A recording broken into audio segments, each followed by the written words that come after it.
নমস্কার বন্ধুরা, স্বাগতার দুনিয়াতে সবাইকে ওয়েলকাম জানাই। বাড়িতে মাছ, মাংস, ডিম না থাকলে এই রেসিপিটি বাড়িতে বানিয়ে বাড়ির সবাই মিলে খেতে পারেন। খুবই টেস্টি হয় খেতে। বেসনের কারি বানাবো।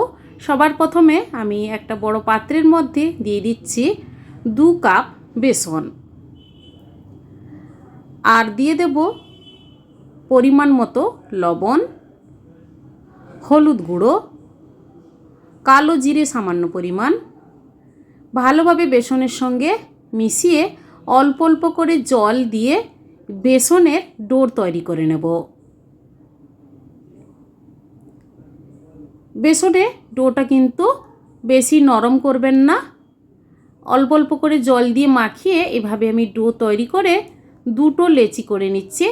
তারপর লম্বা শেপে এভাবে হাতে যেভাবে রোল বানাই ওই রোল শেপ মতো করে দুটো লেচি তৈরি করে নেব। এরপর একটা মশলা আমি পেস্ট করে নেব মিক্সি জারে। পেঁয়াজ, টুকরো করে নেওয়া আদা, কয়েকটি রসুনের কোয়া, আর 3 থেকে 4টে কাঁচা লঙ্কা ফাটিয়ে অল্প জল দিয়ে মিহিভাবে পেস্ট করে নেব মশলাটা পেস্ট করে নেওয়ার পর গ্যাস অন করে কড়াইয়ের মধ্যে বেশ কিছুটা পরিমাণ জল ফুটতে দিয়েছি। জলটা ফুটে ওঠার পর বেসনের তৈরি করে নেওয়া রোলগুলো সেদ্ধ করতে দেব। মিনিট 10 টাইম দিয়ে সেদ্ধ করে নেওয়ার পর কড়াই থেকে প্লেটে তুলে কিছুক্ষণ ঠান্ডা করতে দেব।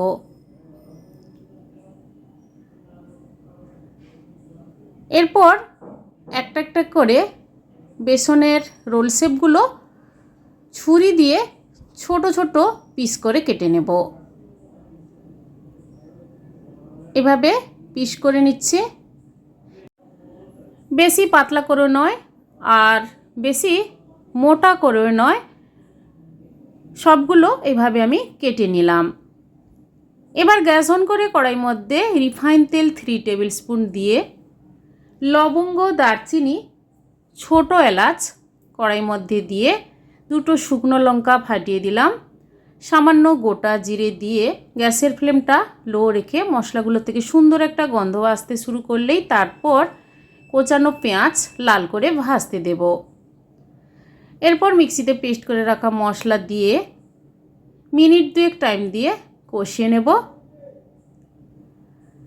তারপর আমি দিয়ে দিচ্ছি হলুদ গুঁড়ো, 1/2 টেবিল স্পুন ধনে গুঁড়ো, 1/2 টেবিল স্পুন জিরে গুঁড়ো, আর কালারটা ভালো হওয়ার জন্য আমি কাশ্মীরি লঙ্কার গুঁড়ো 1/2 টেবিল স্পুন দিয়ে মশলাগুলো কষিয়ে নেব। মশলাটা কষিয়ে নেওয়ার পর 2 টেবিল স্পুন টক দই বাটির মধ্যে ভালোভাবে ফেটিয়ে দিয়ে দেব। টক দই দিয়েছি, এবার মশলার সঙ্গে ভালোভাবে মিশিয়ে আরও মিনিট 2 টাইম দিয়ে মশলাটা কিন্তু কষিয়ে নিতে হবে। এরপর দিচ্ছি 1/2 টেবিল স্পুন চিনি, কারণ আমি টক দই দিয়েছি, আর পরিমাণ মতো লবণ। মশলাটা কষিয়ে নিতে নিতে আস্তে আস্তে তেল বেরোতে শুরু করবে। তারপর দিয়ে দেব জলটা আমি উষ্ণ গরম জল দেব। বেসনের রেসিপি বানাচ্ছি তাই জলটা অনেক টেনে নেবে, তাই 2 বাটির মতো জল দিয়ে মিনিট 5 ফুটতে দেব। ফুটে যাওয়ার পর কেটে রাখা বেসনগুলো দিয়ে দিলাম। নাড়াচাড়া করে আরও মিনিট 7 ফুটতে দেব গ্যাসের ফ্লেমটা লো রেখে। এরপর সবার লাস্টে দিয়ে দেব 1/2 টেবিল স্পুন গরম মশলা গুঁড়ো। তারপর কিছুক্ষণ রেস্টে রেখে সার্ভ করে নিচ্ছি বেসনের কারি।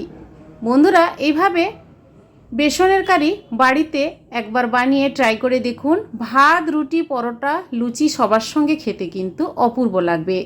আজকের এই বেসনের কারি রেসিপি আপনাদের কেমন লেগেছে বন্ধুরা কমেন্ট করে জানাবেন, লাইক করবেন, আর আমার চ্যানেলে নতুন বন্ধু হতে চাইলে আমার চ্যানেলটি সাবস্ক্রাইব করে নেওয়ার অনুরোধ থাকলো। পাশে থাকা বেল আইকন প্রেস করবেন। আমার চ্যানেলে যখন কোনো নতুন রেসিপি দেব আপনাদের কাছে নোটিফিকেশান খুব সহজে পৌঁছে যাবে।